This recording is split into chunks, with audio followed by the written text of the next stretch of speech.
Hoy está con nosotras Marina Yoski, secretaria nacional de Mujeres y Diversidad de la UTEP, que es producto de la unidad de organizaciones que desde la década de los 90 vienen construyendo respuestas comunitarias, cooperativistas, dentro de los barrios populares de Buenos Aires. También es integrante de la Central de Emergencias Villeras y la Cooperativa de Salud y Cuidados AINI. Y hoy nos va a hablar del proceso de organización de la economía popular en Argentina. Así que, para no robarle mucho más tiempo, pues ni a la exposición de Marina ni al debate posterior, pues dejo con ella. Mis compañeras bien al sur dirían Marí Compuché, Marí Pulamgen. Hola hermanos, hermanas, hola para todos. Agradecida por esta invitación, por este convite. Compartirnos en momentos donde el mundo está fracturándose, está quebrándose, está doliendo, es muy, muy importante. Generar nuevas tramas, generar nuevas redes y poder parir, como decimos en general, nuevas respuestas para estas democracias que están quebrando, para este capitalismo que está estallando por los aires. Y nosotros, nosotras y nosotres tenemos una responsabilidad enorme. Así que, por suerte, vengo, no sé si representando, si es la palabra, pero mis compañeras de la Secretaría que integran la Unión de los Trabajadores y Trabajadoras de la Economía Popular me han dado voz para poder hablar en nombre de todas. La UTEP es un proceso complejo que tiene que ver específicamente con la instalación del imperialismo en nuestra América, en América Latina, con el Fondo Monetario Internacional y con procesos de neoliberalismo que iniciaron en la dictadura más cruenta que se ha conocido en la Argentina, que fue en la década del 70, donde se empezó a desvaler y a minusvaler la producción nacional, donde se cerraron fábricas, donde se empezaron a privatizar espacios que eran conquistas históricas y donde se puso en jaque la integridad con procesos forzados de desaparición, con represión y con captura de niños, ¿no? Con ocultamiento y secuestro de niños. O sea, ha sido muy doloroso y han intentado devastar un movimiento obrero y un movimiento popular que estaba de pie y organizado. Y en cierta medida esto siguió en la década del 80 y del 90 con el proceso mismo del neoliberalismo, ¿no? Nosotros hablamos del menemato porque estaba Carlos Menem en ese momento, que prometía federalismo y construyó privatización y cierre de fábricas por todos lados. Y surgió un movimiento nuevo, emergente de la gran politización que había en la Argentina y también del abandono de los sindicatos por parte de gran cantidad de despidos que habían surgido en esa década. Imagínense que en la década del 90 teníamos el 34% de desocupación en el país. Y lo cierto es que muchos de nosotros quedamos a la vera de la ruta, literal, del fuego y de la ruta, piqueteros, ¿sí? En la ruta reclamando la reincorporación a nuestros puestos de trabajo, reclamando espacios de trabajo. Del fuego y la ruta volvimos a nuestros barrios y cómo éramos obreros y cómo éramos trabajadoras y cómo éramos gente humilde, volvimos a nuestros barrios que eran los barrios populares, ¿sí? Acá hay que hacer alguna distinción. Pasó fuertemente que las mujeres en ese momento no se deprimieron, para no decir que los varones se deprimieron. No se deprimieron y salieron a las calles fuertemente. Y parieron nuevamente, porque lo hicieron, mediante la autogestión, organización popular y respuesta ante la ausencia sistemática del Estado en infinidad de derechos incumplidos en cada uno de los barrios populares y en la Argentina toda. Hubieron obviamente puebladas, hubieron muertos, perdimos a muchos compañeros como Darío Santillán, Maximiliano Costecchi, Luis Barrio Nuevo, nuestro compañero Aníbal Verón, Teresa Rodríguez, Carlos Fuentealba, compañeros y compañeras que fueron parte de la resistencia a Luis Barrio. Me confundí el nombre. Bueno, tuvimos muchos mártires de esto, pero lo cierto es que estas mujeres que volvieron a los barrios y estas organizaciones que volvieron a los barrios supieron entender y diagnosticar cuáles eran las necesidades de cada una de las barriadas populares. ¿Y cuáles eran las necesidades? En principio, ante la desocupación, inventarnos un trabajo, ¿sí? Salimos a vender bolitas, panes, a fabricar hamburguesas de soja, porque estaban instalando la soja. No sabíamos que se venía, pero estaban instalando la soja en ese momento. Nos daban el descarte. Salieron a organizar ollas populares por todos lados, comedores y merenderos, le decimos nosotros. Abrieron las puertas de sus casas. Cada una de esas casas fue un jardín, fue un comedor, fue un merendero, fue un espacio educativo, fue un espacio de deporte, fue un espacio de salud, fue un espacio de acompañamiento ante la situación de violencia, fue un espacio de producción de bloques para construir la casa del vecino, fue un espacio de organización de cuadrillas para limpiar las calles de un barrio donde el Estado no entra.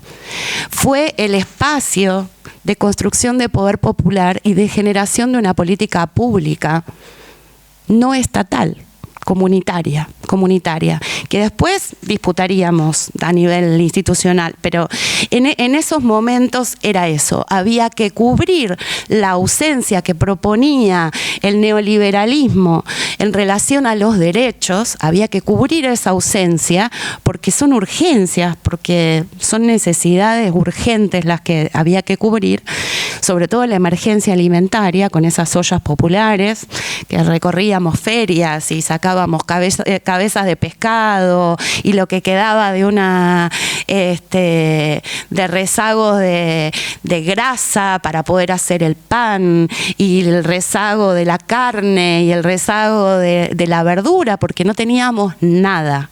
Nada. Y así empezamos a armar las ollas populares. Estoy hablando más o menos en la década del 80-90, ¿sí? De los 90.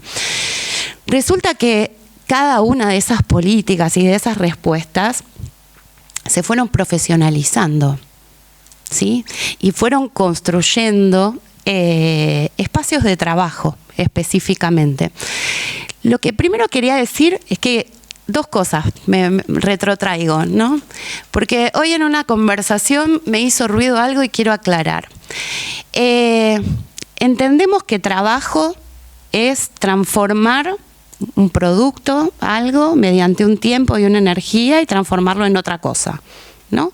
Eso es trabajo, ¿sí? No implica salario, no implica derechos. Trabajo es transformar algo mediante la acción humana y generar un producto nuevo. Eso es trabajo. Todo lo que está dentro de eso es trabajo. Lo difícil que viene siendo para la economía popular decir que lo que hacemos es trabajo. Viene siendo muy difícil disputar esto en los sindicatos tradicionales, viene siendo muy difícil disputar eso en la oficialidad, la institucionalidad. Nos romantizan Somos los pobres y las hermosas mujeres que durante la pandemia salieron casa por casa a repartir comida, a aplicar inyecciones, a sostener el aislamiento, a abastecer y a cuidar a los vecinos y las vecinas. Somos esas hermosas y morochas mujeres que revolvemos ollas infinitas y preparamos unos guisos exquisitos, pero no trabajamos, parece. Pero no trabajamos. Nuestro trabajo no está reconocido aún. Entonces vuelvo ahí en relación a la profesionalización de nuestro trabajo. Hice el acotamiento del trabajo para que quede claro que trabajamos y que economía popular es trabajo, ¿no? Ahora, en nuestros barrios necesitábamos espacios de cuidado de nuestras infancias, pero tenemos dos opciones. Podemos hacerlo como lo hacen todos, como lo hace el sistema, como pretenden que criemos a nuestras infancias, como pretenden que críen y que cuiden a las infancias, a los más humildes o los más pobres y los desamparados, o como realmente queremos que sea la educación. Entonces investigamos y construimos los mejores jardines posibles, los mejores espacios posibles, donde el desarrollo motor autónomo es una regla, donde el respeto por el cuerpo lo es, donde se trabaja en libertad, donde se discute, donde uno pide permiso para cambiar un pañal o para soplar un moco. Esos son nuestros jardines. Y construimos una nueva ruralidad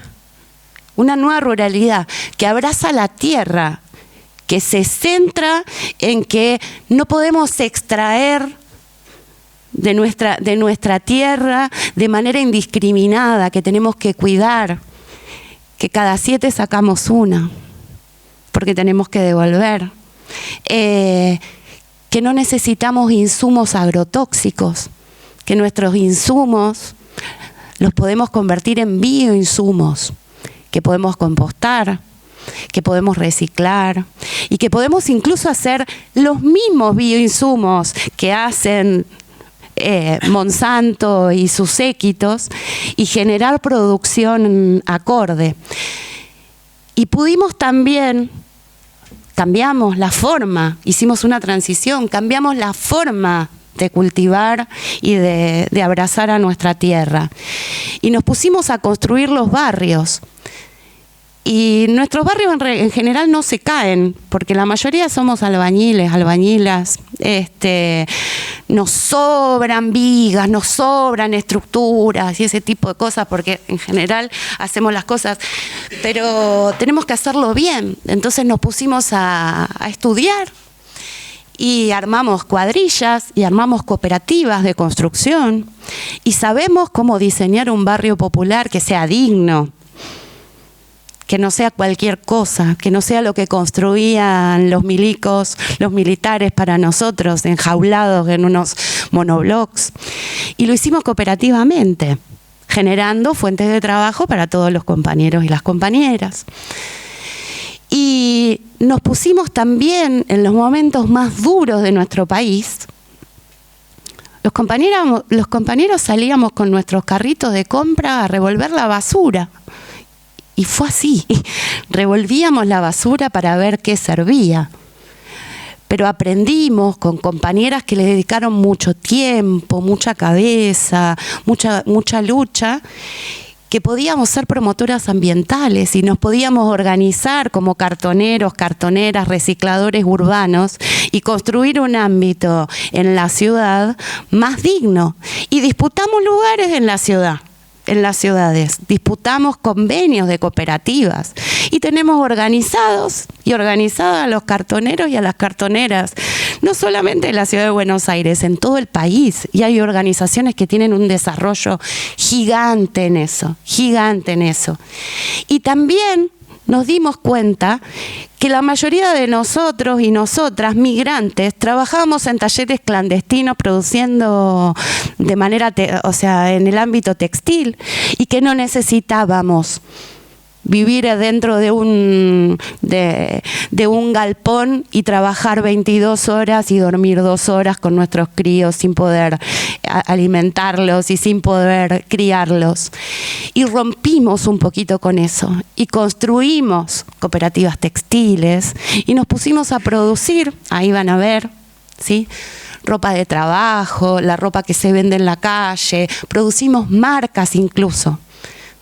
¿Sí? Producimos marcas, en algunos casos conveniamos con el Estado, en otras muchas somos parte de las grandes ferias populares que hay en todo el país.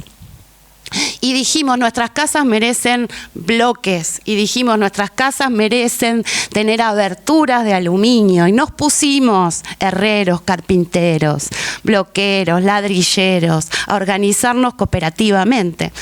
Todo esto en términos de 15, 20 años, ¿sí? Y todo esto fue impulsado, no solo, y les voy a contar la experiencia sanitaria, que quien sabe también es poderosa, ¿no? Porque ahí les estoy mostrando las 7 ramas de la economía popular, ¿sí? Ya vimos la textil, la de los cartoneros y recicladores urbanos, la de infraestructura, mantenimiento y sostenimiento de los barrios populares, la sociocomunitaria, que es más abarcativa que la de que la de educación. Ahora voy a contar un poquito más. ¿Y qué otra les conté? Creo que la textil, que ya les dije, la rural, así que me queda una o dos, ¿no? La experiencia, por ejemplo, en salud es también potente. Yo les cuento, por lo menos permítanme comentarles mi experiencia personal, ¿sí? No quiero hablar de mí, pero esa es mi experiencia personal. Yo milito en salud desde hace muchísimo tiempo, desde la construcción del movimiento piquetero. Me formé como promotora de salud, que es una figura que construye comunidad, ¿no? Es un puente entre la institucionalidad médica hegemónica y la institución sanitaria y el vecino o la vecina que no tiene acceso a esa institución, que en general se le presenta algo como hostil y que cuando llega a la institución médica prácticamente se le expropia el cuerpo, se lo divide en partes. Las mujeres sabemos mucho de esto, ¿no? La violencia obstétrica. Se lo divide en partes, se lo deriva y se lo medicaliza, se lo medicamenta, ¿no? Y en los barrios populares, en las barriadas populares, es muy difícil acceder. Y uno, obviamente, tiene que luchar porque existan nuevas herramientas de salud gestionadas por el Estado. Pero para eso tiene que formarse como agente sanitario, como promotora de salud, como promotor de salud, para poder exigir. Y en el mientras tanto, como decía de los jardines, construir la mejor salud, diciendo que otro mundo es posible, que otra forma de salud es posible, que no nos vamos a compartimentar en partes, que tenemos que respetar nuestros cuerpos, que muchas veces que no somos pacientes, ¿no? La palabra paciente es terrible, en tener paciencia cuando uno está enfermo, que uno no siempre tiene que construir salud, la dicotomía salud-enfermedad, que en realidad construir salud es otra cosa, es construir mejores condiciones de vida. Entonces, bueno, nos formamos como promotoras de salud para cuidar a nuestros compañeros, a nuestras compañeras, a nuestras vecinas. Y en un proceso que fue muy hermoso, que las villas de la ciudad de Buenos Aires,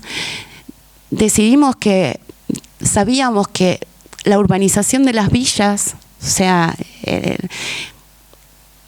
el mejoramiento de las villas y la urbanización de las villas no estaba en agenda, en ese momento no estaba en agenda. Macri era presidente, Macri era gobernador o jefe de gobierno y Cristina estaba cerrando su su presidencia. Y lo cierto es que la voluntad de los villeros y las villeras, que somos las villas, son los barrios más humildes de la ciudad de Buenos Aires, no estaba en agenda. Y dijimos, tenemos que poner en agenda.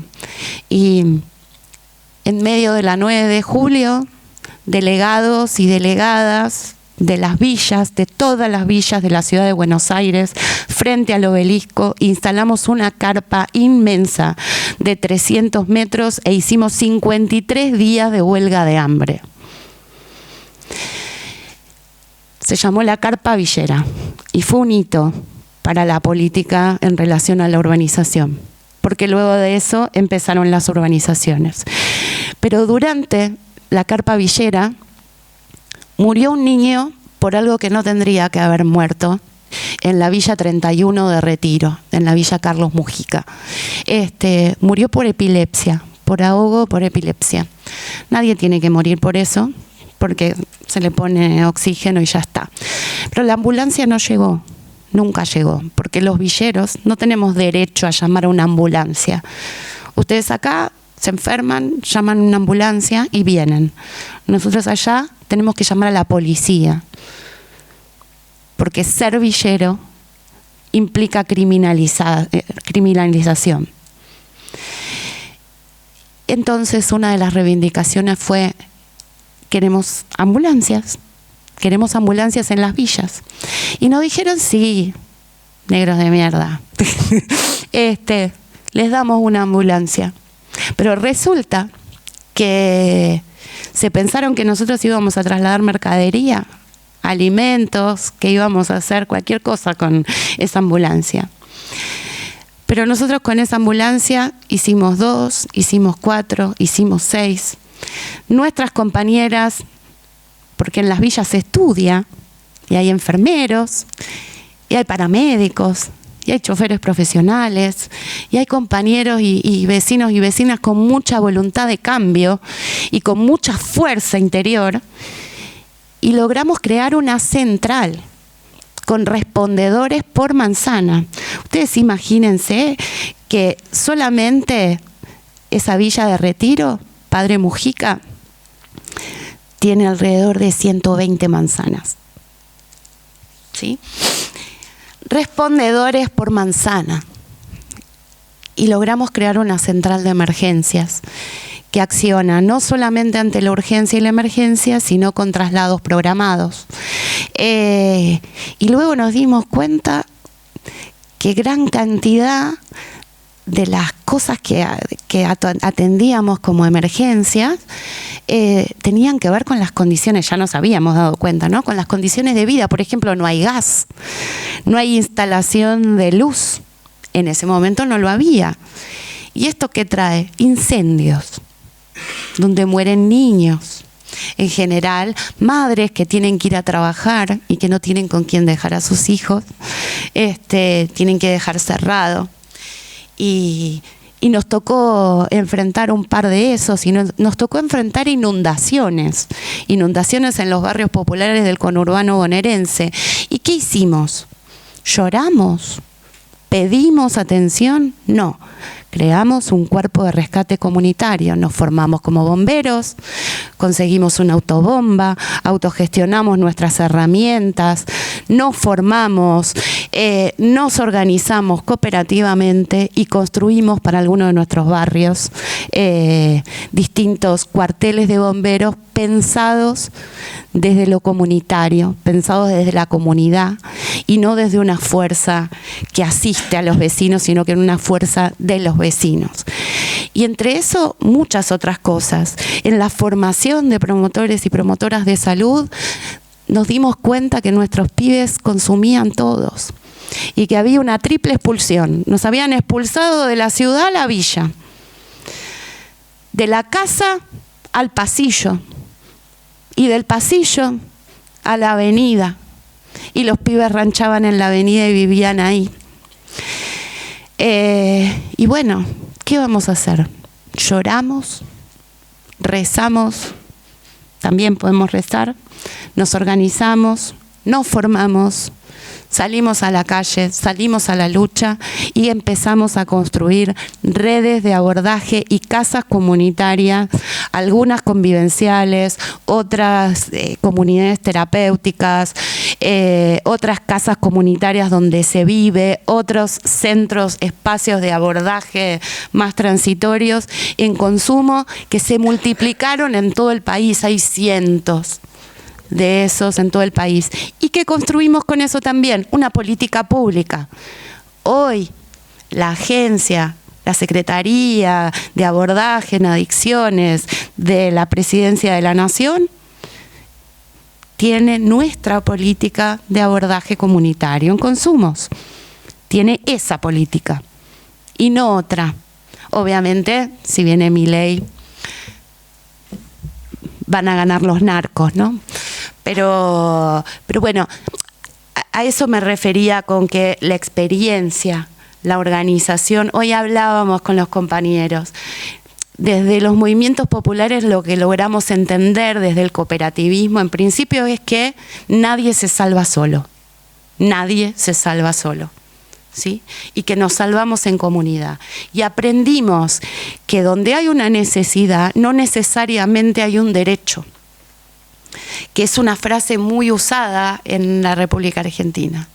No es que donde hay una necesidad nace un derecho. Donde hay una necesidad tiene que haber un colectivo, una organización que diagnostique cuál es la necesidad, que pueda proyectar deliberadamente la emancipación respecto de las políticas que se dan y que nos someten, y que pueda deliberadamente organizar un proceso de lucha y de formación para abordar hoy, ya, aquí, ahora, de la mejor manera posible, de la manera que soñamos pueda hacer el cambio, esa problemática. Y ahí, recién ahí, nace un derecho.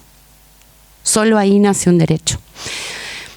La UTEP fue un proceso, más o menos vimos las ramas, la UTEP fue un proceso de confluencia y de unidad de muchas organizaciones populares que coincidimos durante muchos años, a veces separadamente, a veces conjuntamente, organizaciones muy grandes, ¿no? Hoy la UTEP tiene 425.000 afiliados, ¿sí? Y moviliza 200.000 personas en la ciudad de Buenos Aires, por ejemplo.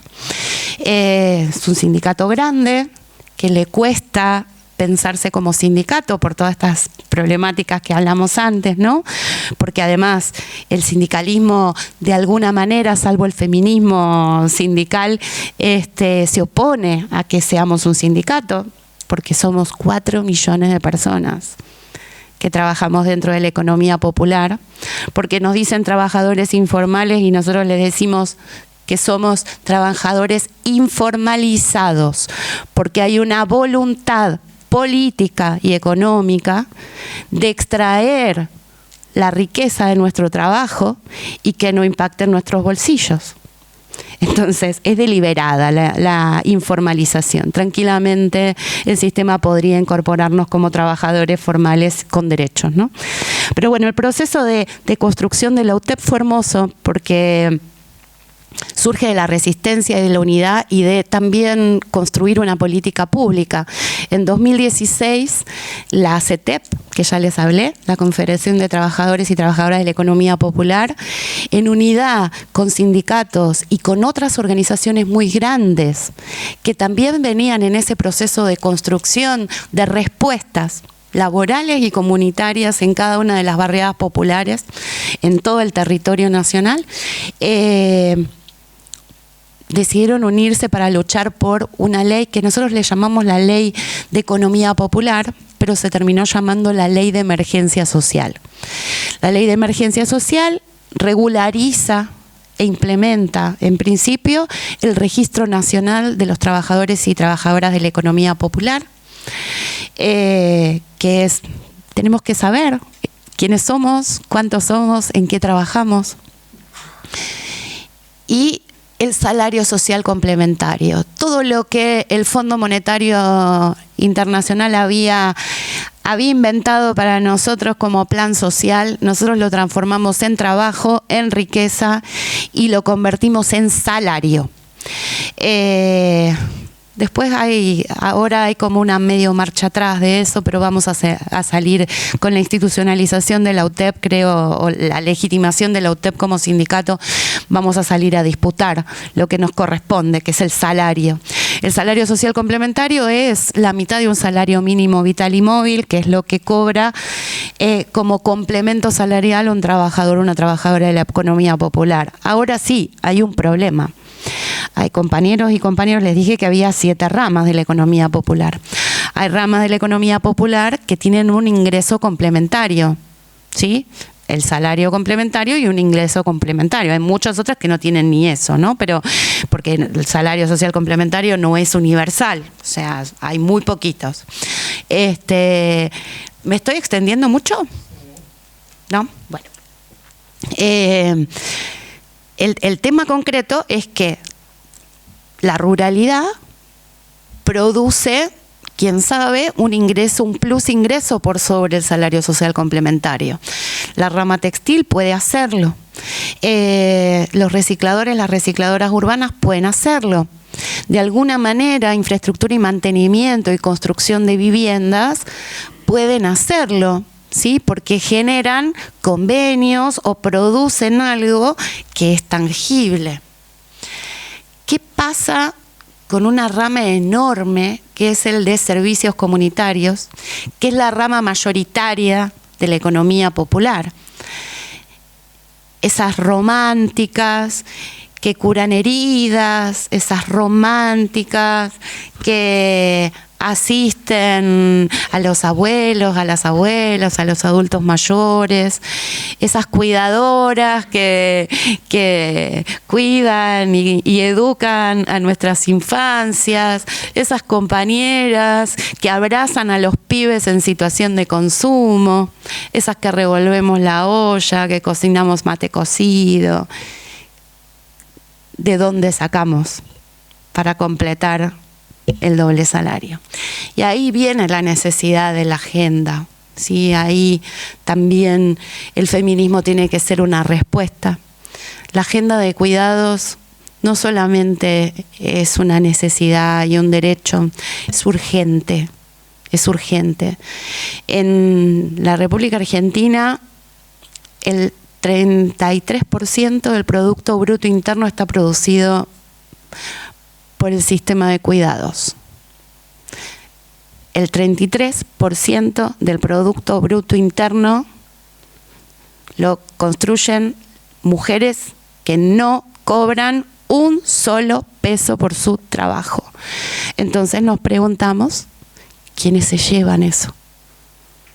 Porque cuando cuidamos en el barrio no solamente cuidamos para la cooperativa, porque si cuidamos para la cooperativa está todo bien, pero esa compañera va a trabajar a un bar, es muy probable, o el marido va a trabajar a una fábrica, o seguramente, o sea, hay privados y hay un Estado que se está beneficiando por cuidados que son de carácter gratuito, más allá del acumulado de las compañeras, las mujeres y las disidencias que cuidan a sus familias. Hay una riqueza ahí que es un agujero negro y que tenemos que reclamar,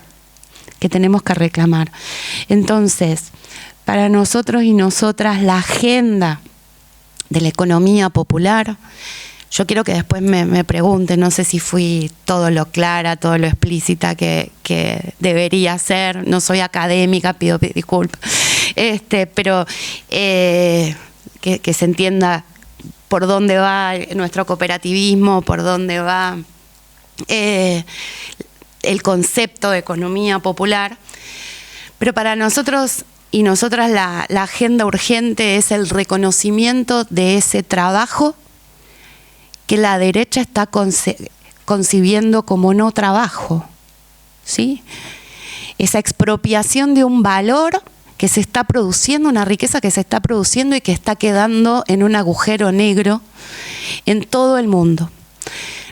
Nosotras y nosotros los trabajadores de la economía popular somos el borde el margen, somos los excluidos, ¿no? Los que quedaron afuera de todo, y aún así somos los que estamos produciendo el 33% del Producto Bruto Interno en un país. Es un montón, es un montón. Así que bueno, repensar eso, y en eso el feminismo popular como que no solamente como una cuestión, para nosotros el feminismo no es una cuestión de teoría ni de opción personal, ¿no? Es una práctica colectiva que emana de abajo hacia arriba. Quien sabe es más lento en alguna de las reivindicaciones, quien sabe a nuestras compañeras no les sale hablar, o a mí no me sale hablar inclusivo, que le pongo todo el esfuerzo pero no me sale a veces, pero es el feminismo de la práctica, ¿sí? Es el feminismo del cuerpo, de la solidaridad con el cuerpo. O sea, somos las compañeras que echamos a patadas con cuadrillas formadas al violento sin esperar la denuncia, ¿sí?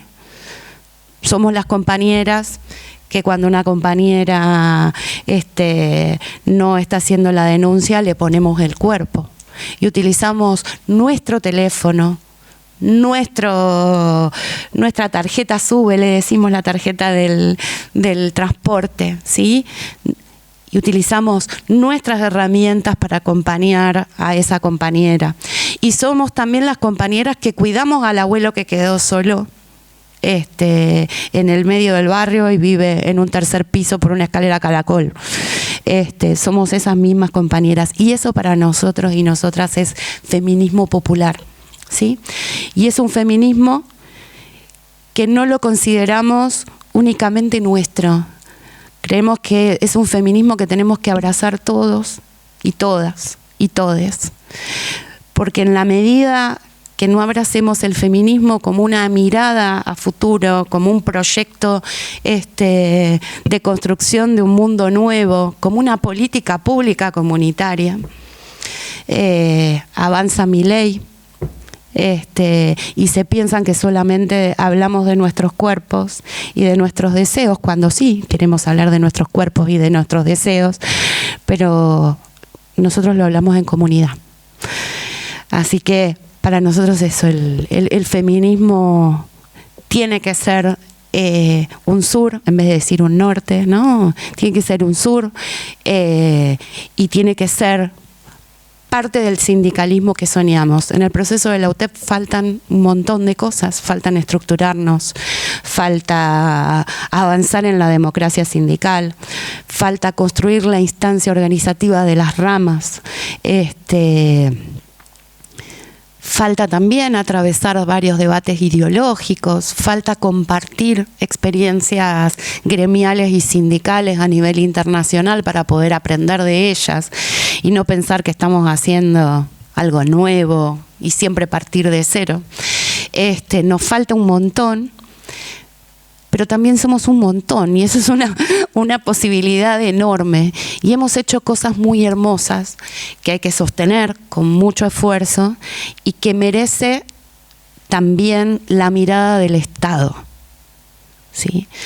En esa estructura, en ese marco, bueno, yo, como para cerrar, quería decirles que durante este año, bueno, que pudimos conquistar la ley de urbanización de barrios populares, la ley de barrios populares, después que la ley de emergencia social, que presentamos que nuestro lema es tierra, techo y trabajo.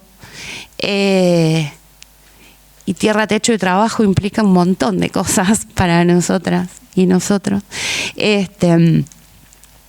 Y que logramos presentar una ley que no salió, pero que es la de tierra, techo y trabajo, que habla incluso hasta de la recuperación no sé, de nuestros pantanos. O sea, realmente que hay una solidaridad inmensa y que gran cantidad de los compañeros de la economía popular hoy son hermanos de los pueblos originarios y hermanas de los pueblos originarios que reclaman su preexistencia al Estado moderno y que tenemos que darle lugar a eso, y a ustedes les suena muy conocido esta lucha, ¿no?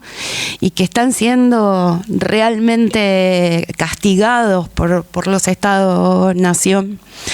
Así que abrazamos esas luchas, que aprendimos de nuestros pueblos originarios ciertos criterios de comunalidad, de amor por la tierra, y que hoy nos planteamos, y bueno, y que en ese marco construimos la ley Tierra, Techo y Trabajo, que presentamos la ley Betty, que es una ley de reconocimiento a las trabajadoras de comedores y merenderos, que avanzamos en la ley Cuidar en Igualdad, que pusimos una ley que es Cuidar es Trabajo, que articulamos con todas las centrales sindicales, con todas las dirigentes de las centrales sindicales, y construimos un bloque sindical feminista que no existía en la Argentina, con todas las centrales sindicales. Desde el feminismo pudimos hacerlo, y con ella fuimos al primer paro internacional de mujeres, y con ella seguimos movilizando, y con ella seguimos discutiendo cuáles son, cuál es la agenda a seguir. Y bueno, nada, y tenemos todo ahí a la vista. Y yo les digo, Jaleala, Euskal Herria. Y bueno, gracias, arriba las y los que luchan. A mí me gustaría preguntarte, claro, en las villas, o sea, cómo es la organización propia de una villa, además de, ¿no?, de la manera cooperativa de organizarse, o sea, la organización global, vamos a decir, de una villa concreta, ¿no? O igual en la que... ¿Me explico? Sí. Bueno, en general una villa no está organizada cooperativamente, ¿no? Es como una superposición, una construcción sobre algún terreno ocupado, y la característica es justamente el desorden, ¿sí? Es el tema de tener pasillos muy angostos y no tener luz solar en ningún lado. No tener cloacas, no tener agua, que venga un camión a entregarte agua, no tener higiene urbana, nada, algo así como una telaraña, 100.000 telarañas que nublan el cielo, que son las redes eléctricas prefabricadas. Pero sí lo que hay intrínseco es la solidaridad, ¿no? Que tiene que ver con esta posibilidad de abrir, de abrir nuestras casas a que tomen la leche, a construir la casa del otro, la minga, y ese tipo de cosas. Las villas crecen hacia arriba. El desafío es la urbanización, el desafío es abrir calles, el desafío es la organización de esos barrios, y eso se estuvo logrando en el transcurso. Se han conseguido gran cantidad de urbanizaciones, y hay programas. La Ley de Barrios Populares, por ejemplo, inaugura el Registro Nacional de Barrios Populares, porque había barrios que no se sabían que existían, ¿sí? Entonces uno iba a pedir el agua y no, si vos no vivís en ningún lugar. Expropiación de algunos sitios, la compra colectiva.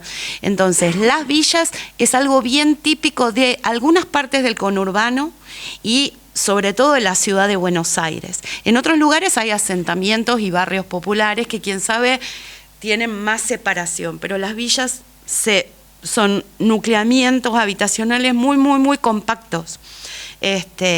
Entonces el desafío es el cooperativismo. Empezamos barriendo los pasillos sin ningún tipo de reconocimiento salarial, hasta que logramos movilización mediante, durante 10 años, generar convenios con espacio público para poder barrer y hacer la recolección de residuos, ¿sí? Entonces, todo eso son procesos. Creo que son los vecinos, la solidaridad y las organizaciones las que hemos impulsado ciertos aspectos del cooperativismo y hemos impulsado ciertas conquistas que le dio el cooperativismo, el comunalismo, la solidaridad a esos barrios populares, que algunos de ellos hoy han podido reconfigurar el ejido urbano. Sí, una de las reivindicaciones históricas, dije ahí que tierra, techo y trabajo es como las máximas de la Unión de Trabajadores y Trabajadoras de la Economía Popular, porque está compuesto básicamente por una composición de vecinos y vecinas que se nuclean territorialmente para trabajar, ¿no? No es que son vecinos de un barrio y del otro que se juntan en cooperativas, sino que en general la resolución de los conflictos ha sido dentro de los barrios. Entonces, la Ley Nacional de Barrios Populares era una reivindicación histórica porque había muchísimos asentamientos y barrios populares que no eran reconocidos por el Estado. Entonces vos vivías en barrio Santa Rita, no sé, digo cualquier nombre así no lo digo, no ejemplifico a uno, y te decían, no, pero barrio Santa Rita no existe. Entonces lo primero que hicimos, y esa fue una de las ocasiones de unidad más poderosas que construyó la UTEP, porque en ese momento éramos la CETEP,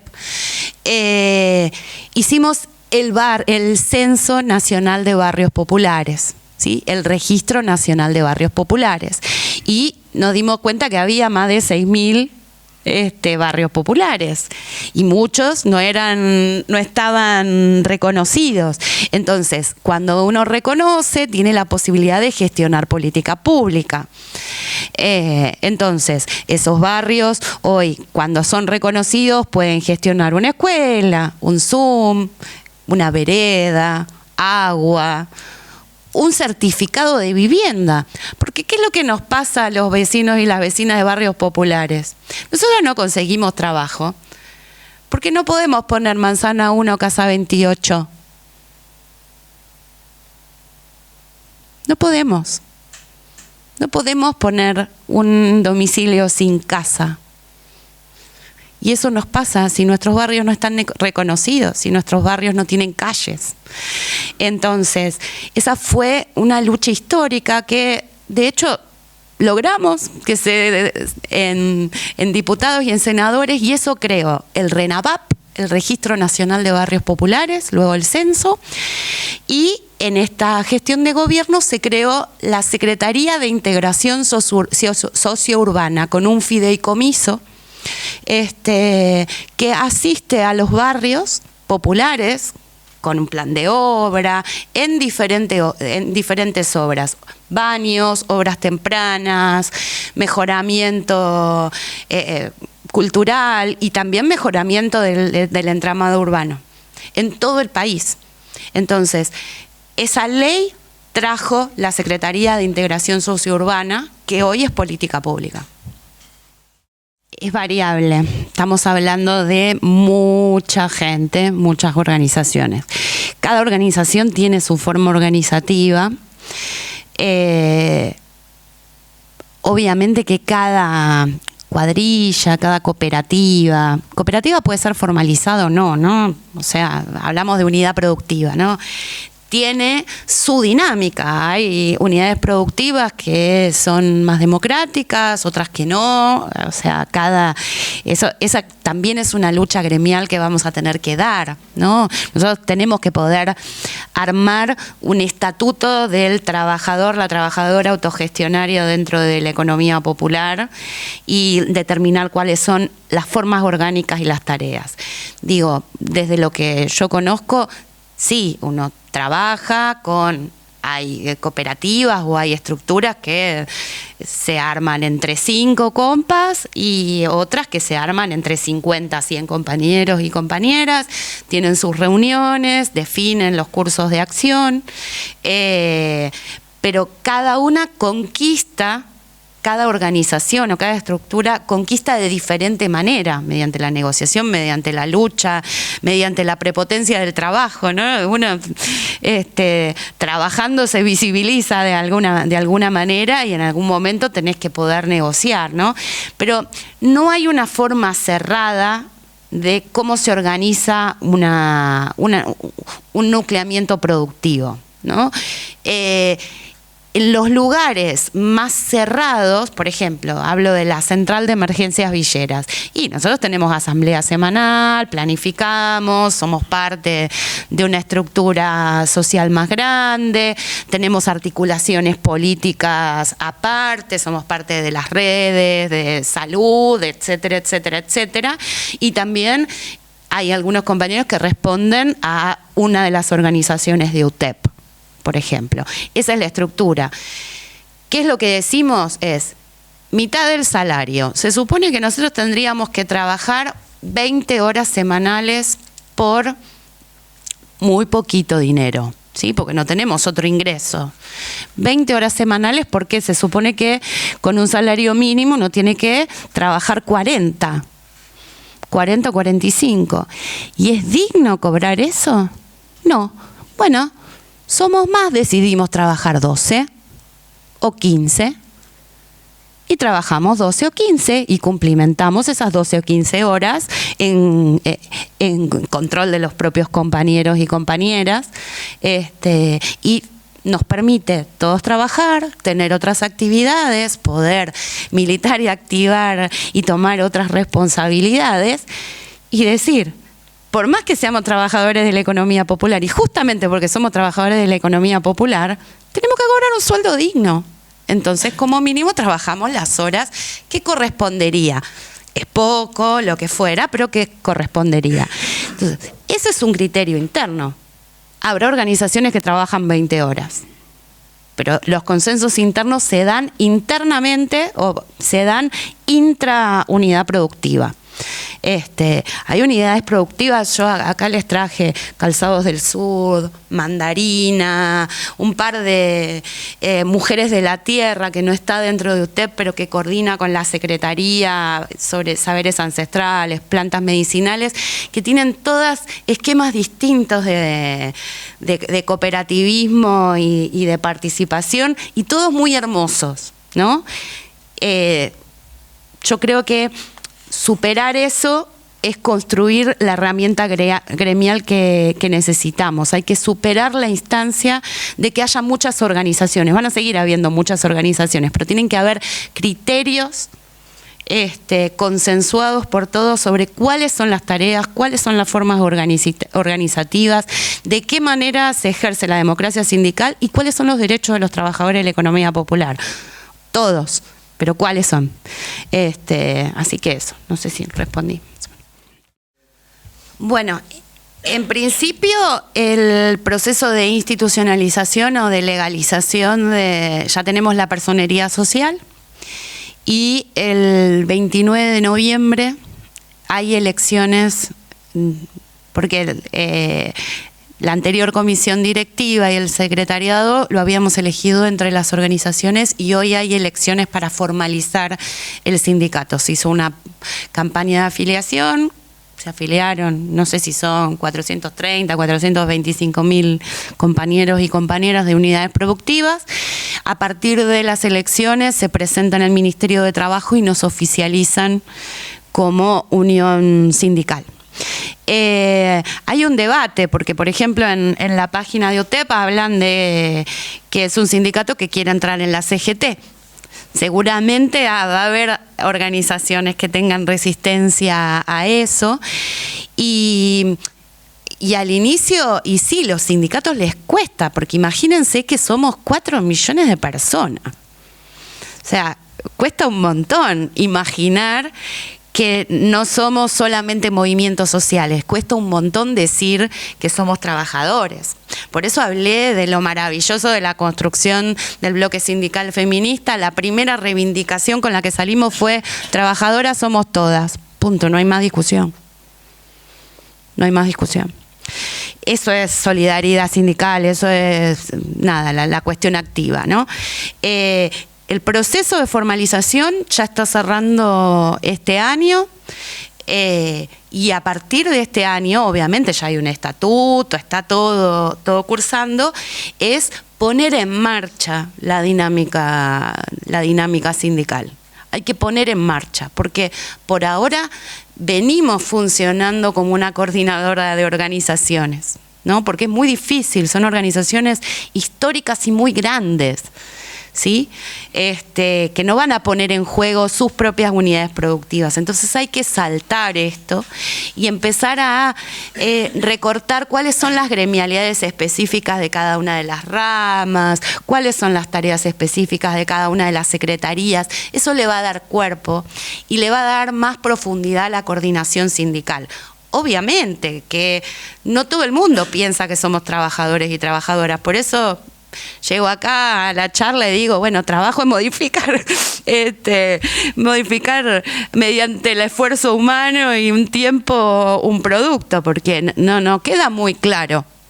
No queda muy claro que trabajamos, ¿no? Somos solidarios, somos lindos, bonitos, morochos, feos, piqueteros, planeros y comemos choripán y vino. O sea, somos eso, ¿no? Por ahora somos eso.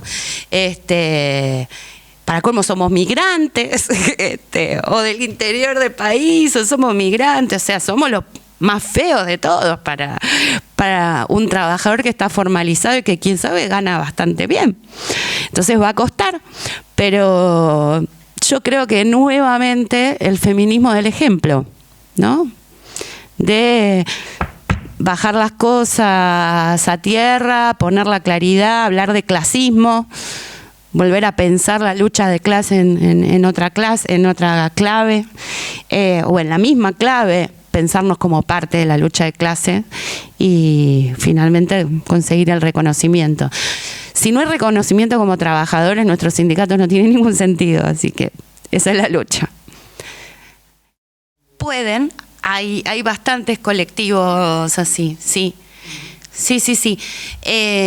De hecho, sobre todo participan organizaciones que tienen desarrollo en economía popular, pero hay cooperativas que construyen dentro de UTEP o que se sienten parte y que no necesariamente son parte de esas construcciones de organizaciones. Así que sí, pero en la medida que nosotros tengamos la formalización del sindicato, pueden abrirse las variantes de ingreso.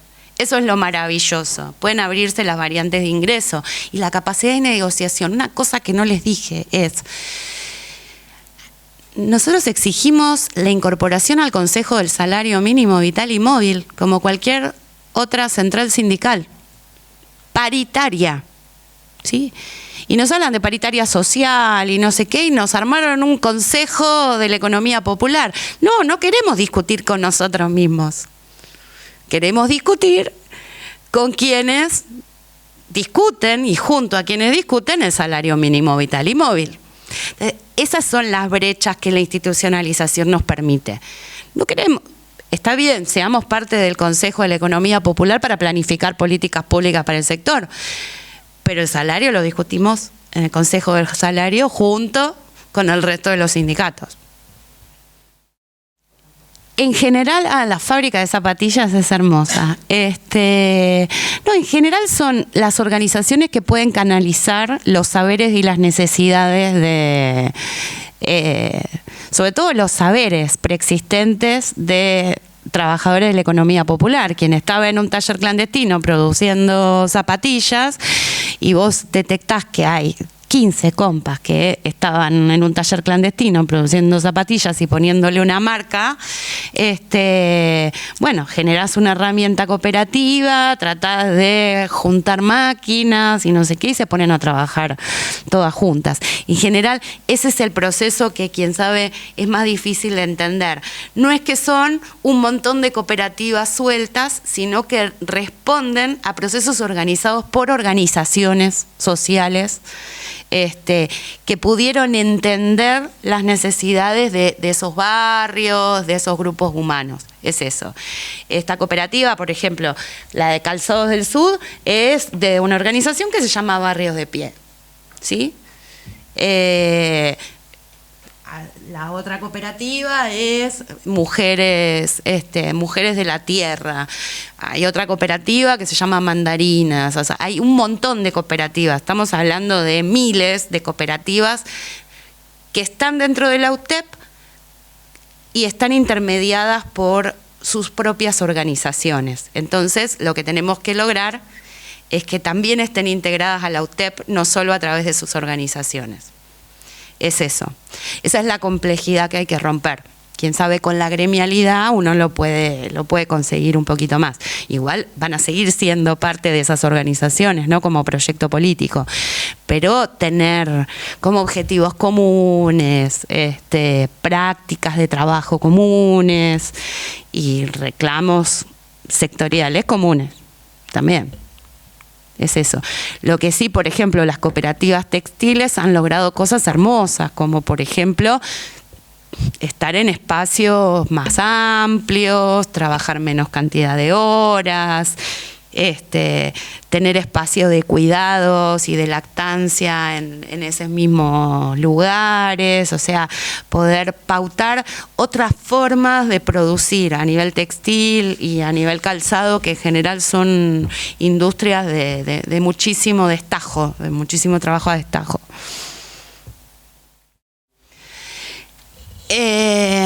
Bueno, es todo un debate. Es todo un debate. Las compañeras no se consideran trabajadoras de la economía popular, tienen su propia sindicalización y obviamente la interna del feminismo es como... Yo creo que hay formas saldables, ¿no? El aquí, ahora y el mañana, ¿no? Hay posibilidades de saldar esa discusión, pero no está saldada a la interna del feminismo a nivel internacional, ¿no? Sí hemos tenido desde la Secretaría, sí tenemos coordinación con el sindicato AMAR, por más que hay resistencia de compañeras, pero lo cierto es que son compañeras y compañeros que están luchando por sus derechos y hay que acompañar, o sea, sin decir que otra cosa, no es tomar un posicionamiento sobre la prostitución o el trabajo sexual, mucho menos, bien firmemente sobre la trata. Creemos que hay que penalizar al cliente.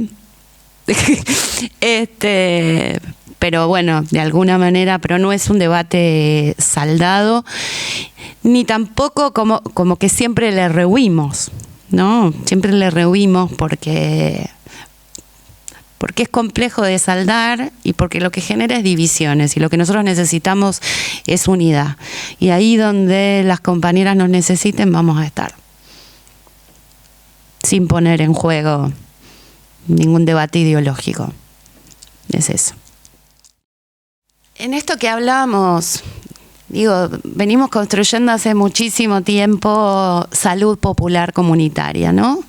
Y finalmente llega como un cuello de botella. Lo mismo pasa con la salud mental, integral. Llega como un cuello de botella donde uno termina reproduciendo más de lo mismo, ¿no?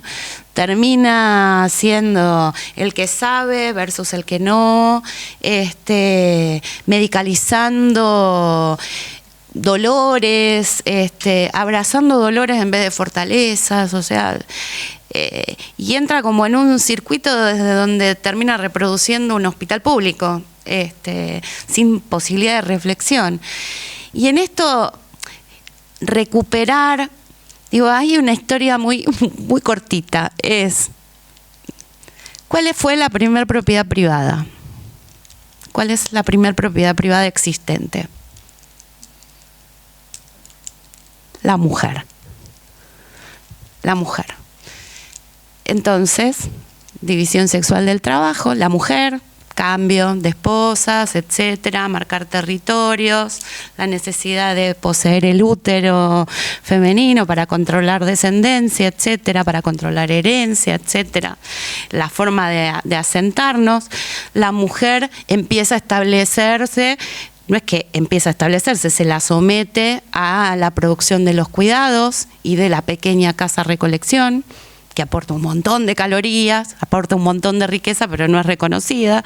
Pues la riqueza formal es la de la gran casa que construyen ciertos varones. Entonces empiezan a construir saberes de la tierra. Los saberes de la tierra se construyen comunitariamente. La mujer necesariamente tiene que construir en comunidad las rondas de saberes, el vínculo saludable, el acompañamiento de la comunidad, etcétera. El vínculo con la naturaleza, que también es un vínculo místico. Y de pronto empieza a llegar, se asoma la modernidad por ahí, y la medicina occidental nos dice, este saber es nuestro. Resulta que hay médicos y nos queman por brujas. Y la ciencia nos vuelve a expropiar aquello que habíamos construido durante muchísimo tiempo. Recuperar eso es revolucionario. Recuperar esos saberes, la práctica de la ronda, el aquelarre, y la práctica de la medicina ancestral, valorizar lo que saben nuestras abuelas y que negamos, es indispensable. Entonces, desde el feminismo como práctica, nosotros tenemos que superar la instancia de la concepción occidental o occidentalizada de la medicina. Entonces, nuestras compañeras producen y reproducen el monte nativo y saben, y son médicas de campo y son sanadoras, muy a pesar de las resistencias, porque lo aprendieron, porque eso se transmite oralmente, muy a pesar de la resistencia. Y resulta que vos levantás una piedra y te encontrás con un palán que te cura una herida. Y que en cada país hay una planta que te cura, y que resulta que la naturaleza se ubica justamente en el lugar donde lo necesitas. Fíjense, en cada una de sus casas hay alguna planta que les crece más. Seguramente esa planta la necesitan. Fíjense, googleen qué planta es el yuyo que crece, porque seguramente es la planta que están necesitando o alguna persona que vive en su casa. Bueno, recuperar esos saberes, incorporarlos a la práctica cotidiana, poder armar el botiquín de emergencias desde la salud popular comunitaria, recuperar rituales, recuperar esos saberes ancestrales, valorizar a nuestras compañeras que son sabias, que son magas, que son brujas y que son médicas. Lo diga o no lo diga una universidad, producir esas plantas y producir el medicamento para nosotros es emancipatorio. Así que en ese proceso estamos. No, pero está bueno, hay un montón. Nosotros somos parte de ALAMES, de la Asociación Latinoamericana de Medicina Social, y de la red LOMSODES, que es la red latinoamericana de organizaciones sociales por el derecho a la salud. Y toda la perspectiva de salud mental comunitaria, de medicina comunitaria, de apropiación de los saberes ancestrales, de decolonizar la medicina, está como que está revolucionando la práctica médica, y hay un montón de instancias políticas de repensar la práctica médica. Me pasa, un día me encuentro, les cuento una infidencia, ¿no? Un día me encuentro una cola gigante, dos anécdotas les voy a contar de salud. Una cola gigante, no sé qué, y un par de compañeros decir, correte para acá, mamita, gordita, acá ubicate. Bueno, la cola sacaron el número. Yo llegué y dije, no, esto está mal. Ya está. Esto hay que cerrarlo y volverlo a abrir. Porque no se entendió nada. Que no es que no se entendió nada, es que te come. O sea, es imperialista, es colonizador la práctica liberal de las profesiones. Es colonizadora. Entonces, bueno, hay que barajar y dar de nuevo. Y la otra es intensa. Es En pandemia las promotoras de salud fueron esenciales. Estuvieron en la calle desde el día 1, haciendo rastreo, o sea, sin que nadie les diga nada, se hizo un registro de personas con factores de riesgo y esas personas lograron el aislamiento a través de la red de comedores y centros de salud, gracias a las promotoras de salud que incluso llevaban al aislamiento. Después realizaron toda la campaña de prevención y después la de vacunación, ¿sí? Y de seguimiento. Obviamente, los centros de salud, reconociendo esto, bueno, como movilizan mucha gente, nos piden armar, yo siempre cuento esta anécdota porque es increíble, nos piden armar una campaña de control de niños sanos, vacunación en una avenida, ¿sí? Y claro, nosotros autogestionamos nuestras herramientas, pero son más herramientas que las que tiene el propio centro de salud. Porque nosotros tenemos tensiómetro, tenemos gazebo, tenemos nuestros ambos, tenemos todas esas herramientas que, quién sabe, el centro de salud no. ¿Por qué? Porque somos cooperativa y porque lo cooperativizamos y porque las compañías lo hacen con amor, con amorosidad, el trabajo que hacen. Y se juntan como 500 personas ahí y pasan los autos y nos dicen, vayan a laburar, planeras. Lo resume todo. Habíamos armado nosotros para el Estado una posta de vacunación multitudinaria y la gente, ese sentido común odiante, misógino, xenófobo, nos dice, vayan a laburar planeras.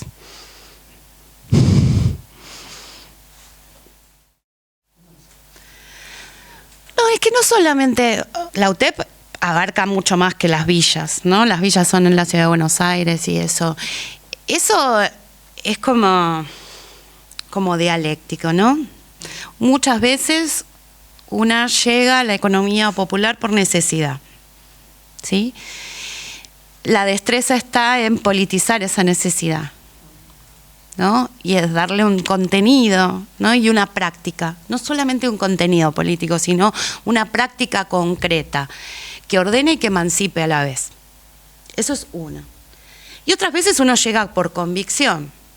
Y también ahí hay un desafío, porque uno se puede decir súper militante y no sé qué, pero no se organiza, pero decide por otros o no labura. Entonces, es doble. Uno puede llegar por la necesidad y el desafío está en la capacidad que uno tenga para ordenar lo que quiere. Por ejemplo, yo solamente soy yo con mi familia y yo llego a un comedor porque necesito retirar mercadería. Una cosa es que a mí me den el tupper y yo me vaya a mi casa, otra cosa es que me propongan un juego con mis hijos, otra cosa es que me propongan un taller de crianzas, otra cosa es yo necesito trabajo y me acerco a la organización donde retiro la comida y me dicen, sí, tenés que ir a barrer, pero yo sé construir salud. No, bueno, pero tenés que barrer. Bueno, ahí ya está, fracasé. Pero bueno, yo estoy barriendo, pero en realidad lo que quiero es educar. Bueno, ahí creamos el Instituto de la Economía Popular, la Universidad Nacional Popular o la Escuela Nacional de Cuidados. Tenemos que dar contenido a la práctica, porque uno no tiene por qué quedarse cuidando si no quiere cuidar. Entonces, poder entender que no somos piernas movilizando, ni bocas comiendo, ni manos trabajando solamente, que tenemos posibilidad de hacer otras cosas, es el desafío. Ahora, eso es una batalla, o sea, eso cuesta, porque estamos ganados por el liberalismo, por el me salvo yo solo, por el me importa más la zapatilla que desarrollar mi humildad, o sea, ese tipo de cosas. Pero bueno, Ese es el desafío. No siempre está ganado, ¿eh? Yo no estoy diciendo que las 420.000 afiliados y afiliadas de UTEP tengan en su corazón la bandera de la emancipación y sean antiimperialistas, pero creo que si nos organizamos bien, si amamos mucho, si pensamos claramente y hacemos con convicción, pueden llegar a pasar. Yo creo que siempre hay necesidades, no son infinitas, pero siempre hay necesidades, hay que poder leerlas, ¿no? Que quien sabe no es esa la necesidad, quien sabe uno determina cuál es la necesidad y realmente no es y no engancha. Me ha pasado infinidad de veces y ha pasado infinidad de veces por ejemplo, en la década del 90, por ahí, decíamos que hay que producir pañales, no tenemos pañales. Nunca nos salieron bien los pañales. Todas las máquinas de pañales quedaron archivadas ahí. Nuestras compañeras preferían la marca. No utilizaban los pañales que hacíamos. Nos servía. ¿Y por qué? Porque nosotros habíamos dicho hay que producir pañales. Seguramente no era eso. Creo que si uno emprende una herramienta cooperativa solamente con la voluntad, finalmente no termina siendo una herramienta cooperativa, termina siendo una voluntad política de construir un espacio, ¿no? Entonces, podría no ser un trabajo, ¿no? Una cooperativa sacía una necesidad económica y para nosotros y nosotras, los que nos criamos en el clasismo, creemos que el trabajo es eje para la construcción ideológica, ¿sí? Es emancipatorio, nos puede dominar, como también nos puede empoderar y nos puede ubicar en una clase. Estamos en un momento complicado, ¿no? de clasismo, o sea, no nos estamos viendo trabajadores y trabajadoras con nuestras necesidades. Yo creo que hay un montón de necesidades, pero también trabajar sin patrón es una necesidad. Establecer las propias herramientas, decidir cómo se va a repartir, generar herramientas creativas, pero quién sabe hay que darle vueltas, las cosas no funcionan, porque sí, porque nosotros tenemos que competir con un mercado que lo ha pensado todo.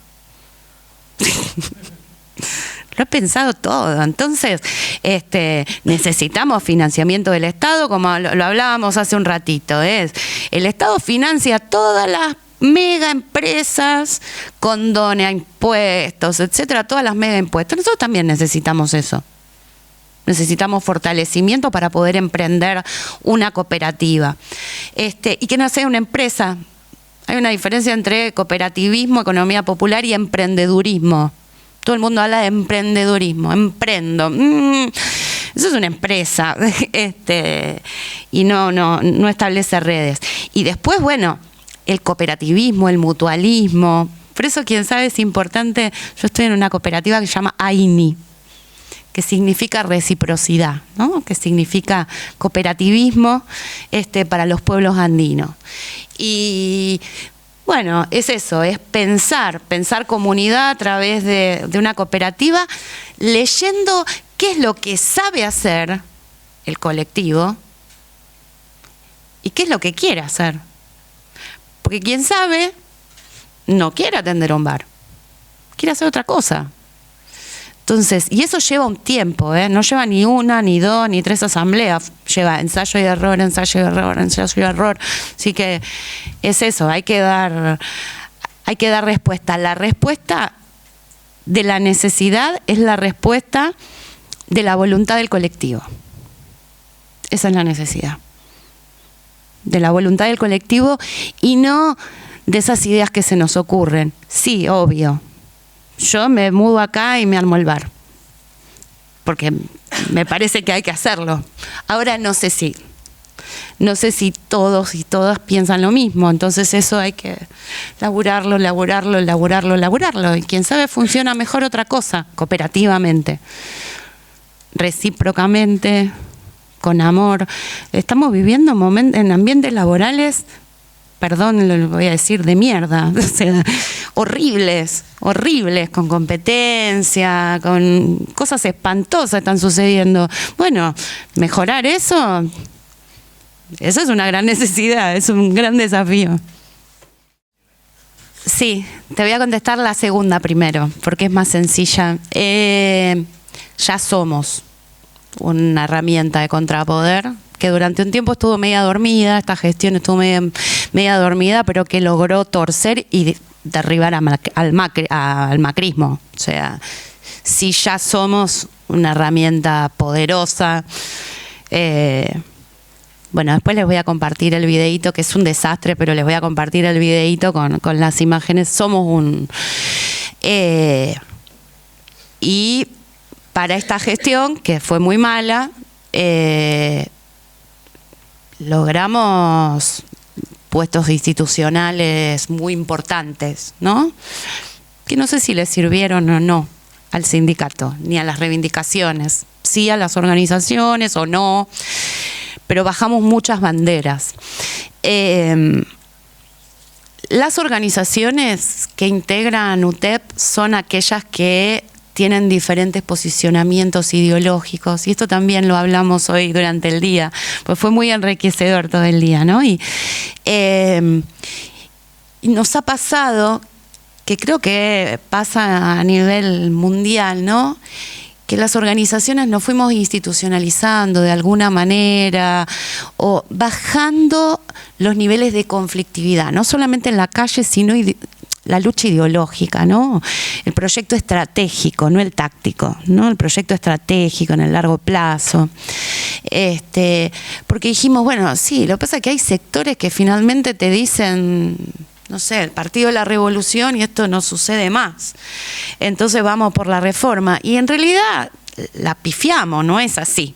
O sea, uno piensa, por eso es lo que te decía lo que les decía de la política pública, de la emancipación aquí ahora, ya, ¿no? Y eso es ideológico, pero no es largoplacista. Entonces, sí creo que es momento, y es una tarea histórica, no de la UTEP, sino de todo el campo popular a nivel mundial, de volver a pensar, ¿no? De volver a producir en qué mundo estamos viviendo.